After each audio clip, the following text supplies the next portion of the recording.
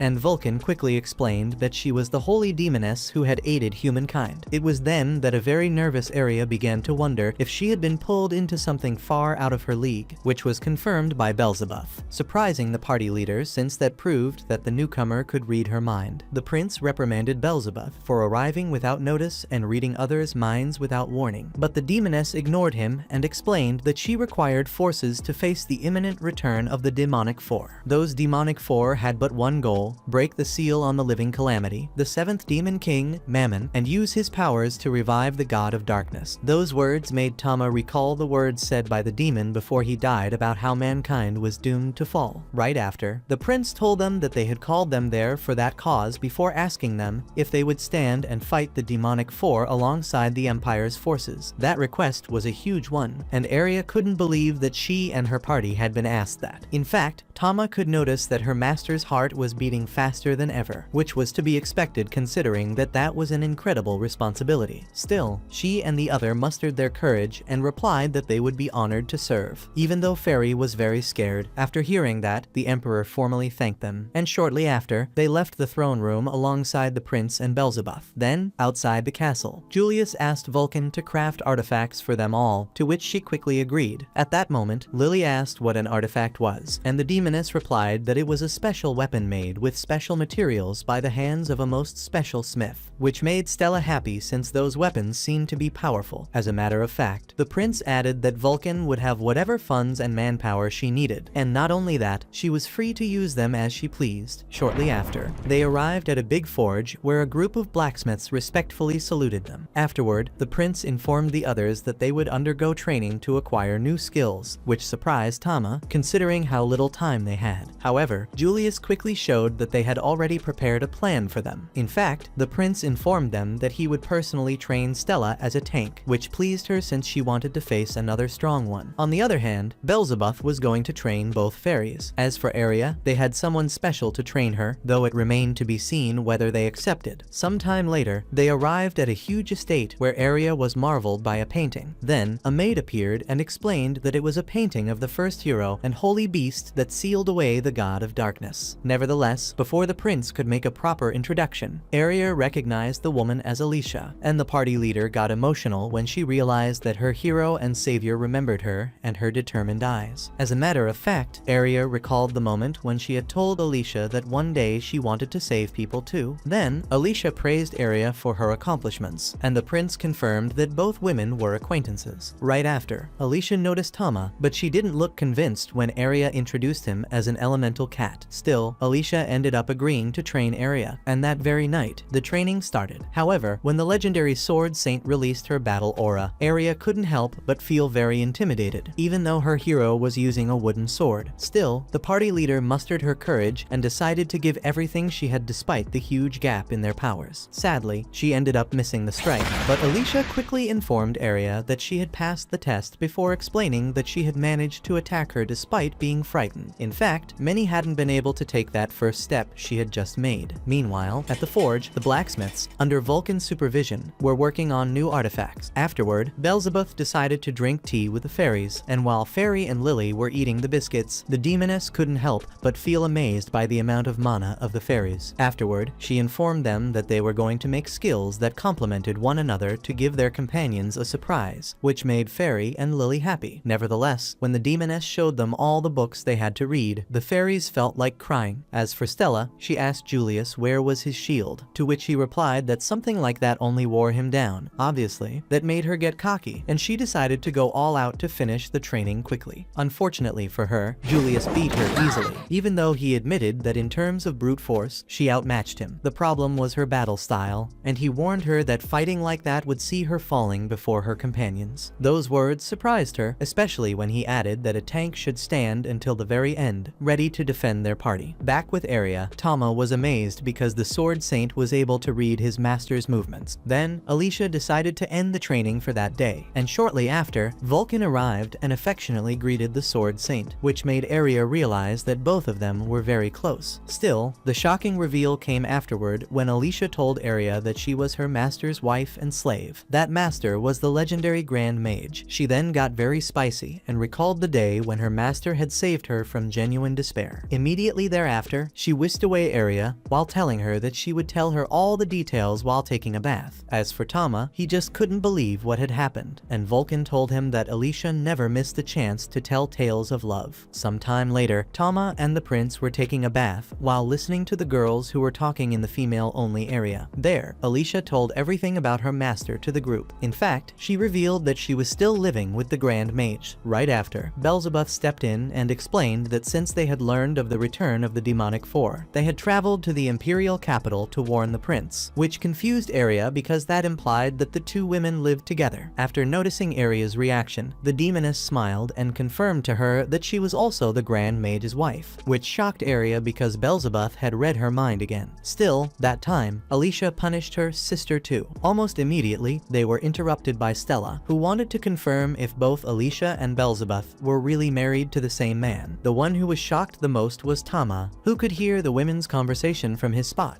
By the way, the prince could hear them too. As for Arya, she quickly said that Tama was her personal knight. After the bath, they had dinner, and Alicia offered them a special dish her master had taught her that was called Hamburg steaks. Beelzebub then revealed that the Grand Mage's homeland was Japan from Earth. Still, Tama had no idea of where that place was, even though he guessed that the Grand Mage could be from another world. That night, Tama couldn't sleep and went outside. There, he met with Alicia, who almost immediately told him that she was aware that he was a behemoth, which astonished our protagonist, not only because she had discovered his secret, but because she was still acting friendly with him. The following day, Arya's party resumed their training, while Vulcan resumed creating artifacts along with the other blacksmiths. Then, during Stella's training, the prince discovered that the woman was ready to stand to defend those in need without contemplation, and only the strongest had such determination. That was why he advised her never to forget that. Meanwhile, Alicia told Arya that high-level skills were not acquired through effort or talent alone. The Sword Saint admitted that Arya had made a lot of progress by following her lead, but she also warned Arya that she would need to go further to derive new skills. Alicia then asked Arya what she fought for before telling her that the answer would lead the way. That night, Vulcan finished an artifact while Stella got a new skill. As for the fairies, they also got new skills, and the demoness prepared some special dishes in commemoration. However, a portal suddenly opened, and Beelzebub excused herself before leaving. In the meantime, Tama thought that while the others had learned new skills, her master hadn't still found her answer and wanted to keep practicing. Sadly, the demoness appeared at that moment and informed them that it seemed they didn't have more time. After hearing that, Alicia asked her if she had found where the demonic four had returned, which Beelzebub confirmed. Shortly after, the demoness informed the emperor that the demonic four had each returned in different locations locations, before adding that Cedric and the Imperial Army had set out for the both locations they had foreseen. Unfortunately, 2 more remained. The first was in the Kingdom of Alfs, and the prince asked Alicia to go there, to which she agreed since that was her homeland. As for the last location, it was Labyrinthos Ruine. That shocked Arya and the others because they had just bought a house there. Still, they decided to go there and defend the place they called home. The following day, a team of adventurers was called upon to support the leads in a dungeon expedition. Howard clarified that since Captain Cedric was away fighting demons, the rest of the group would take his place. After a long time apart, the 2 women, Kenny and Marietta, exchanged greetings with Arya. Within the dungeon, the adventurers soon found themselves face to face with a combined horde of goblins and minotaurs. Though the creatures looked menacing, Stella couldn't help but smile with satisfaction. This was the perfect chance to put her new gear crafted from artifacts by Vulcan to the test. Arya was just as eager, so she took the initiative, charging straight into the horde and cutting down numerous monsters with astonishing speed, even without relying on acceleration. Now it was Stella's turn to prove her strength. The moment she faced a minotaur, it struck her shield with immense force, but the artifact known as Calibalg absorbed the impact entirely. In response, her sword, Cleom Sole, unleashed a powerful magical beam that annihilated the minotaur. Observing closely, Tama realized that Stella had absorbed energy through her shield and channeled it into her sword. Meanwhile, Fairy cast the branch whip, ensnaring 3 enemies at once, while Lily fired a fairy bullet that pierced them all. Tama also noted that their mana levels were higher than ever, a clear sign that the group was making remarkable use of their artifacts. At that moment, Tama realized he hadn't contributed to the battle at all. Kenny applauded the team's performance, while Julius credited their success to the intense training they had undergone. Marietta complimented the craftsmanship of the team's artifact blacksmith, though Vulcan was too shy to respond. Despite the positive moment, Julius noticed noises coming from the floor below, prompting everyone to rush and investigate. Upon arriving, they discovered the area scattered with the bodies of armed monsters, and from the dungeon's shadows, red eyes glowed as a rank mutant trolls observed their enemies with an ominous gaze. Julius was in disbelief that such formidable creatures were present on such a lower level of the dungeon, and he suggested they save their energy for the impending demon battle. Howard and Kenny nodded in agreement, stepping forward to handle the fight and protect the prince, allowing the rest of the expedition group to press on deeper into the dungeon. At a certain point along their path, they sensed a sinister presence radiating from a grotesque fissure that split through a towering gate. The very air made every muscle in Tama's body feel like it was withering away. Despite this, Julius commanded his allies to prepare for whatever lay ahead. In response, Tama cast the Lion King's blessing to shield his companions, and together, they advanced into the chamber's depths. In the depths of the chamber, a voice echoed from the throne ahead, where a being speculated that the holy aura invading his domain must belong to the new heroes of Ragnarok. Julius immediately recognized their opponent as one of the demonic 4, and the demon introduced himself as Visego. Though the creature regarded them with disdain, Julius firmly proclaimed that this servant of Mammon would fall by his hand. Disregarding Julius's threat, Visego summoned a Cyclops and an Authoress creatures of unknown rank, driven by an insatiable hunger to consume the hero's flesh. The Cyclops made the first move, swinging its club at Julius, but the human swiftly dodged the attack. Meanwhile, the prince observed that Visego was in the process of opening a portal to escape back to his own world. Determined to stop him, Julius charged forward at full speed, brandishing Caliber, and forced the demon to block his strike. Julius declared that he would handle the main enemy on his own, instructing Arya and Tama to concentrate on the Hellhound, while the rest of the group should join forces to take down the Cyclops. Without hesitation, Arya activated her acceleration and lunged at the 2-headed beast, but the creature reacted swiftly, countering with its Hell Claw. Arya evaded the attack using her acceleration and struck with her sacred blade in an attempt to catch the opponent off guard. However, the Hellhound managed to escape just in time. Seizing the opportunity created by the Hellhound's evasive maneuver, Tama unleashed Water Howl, inflicting a deep wound that left a lasting scar on the monster, which roared in fury at Tama's boldness. Meanwhile, the Cyclops lunged at Stella, who raised her shield to defend herself. To prevent being overpowered by the giant, she activated her draconic power, reinforcing her body and holding her position. Seizing the opportunity, Vulcan swung his hammer at the monster's horn, creating an opening for Fairy to unleash the Yggdrasil shot. The attack merged with Lily's fairy bullet, delivering significant damage to the enemy. However, even though things were mostly going smoothly, Julius was clearly at a disadvantage in his duel. Eager to witness the downfall of the hero of Ragnarok, Visego summoned an evil snake that launched an immediate attack, but Julius, determined to protect himself, stood his ground and vowed to put an end to the demonic ambitions of this creature. Returning Turning to Tama, he unleashed an ether missile, which was quickly followed by Aria's sacred blade. Yet neither of their attacks proved strong enough to harm the Hellhound. At the same time, the Cyclops wielded its Hell Spear,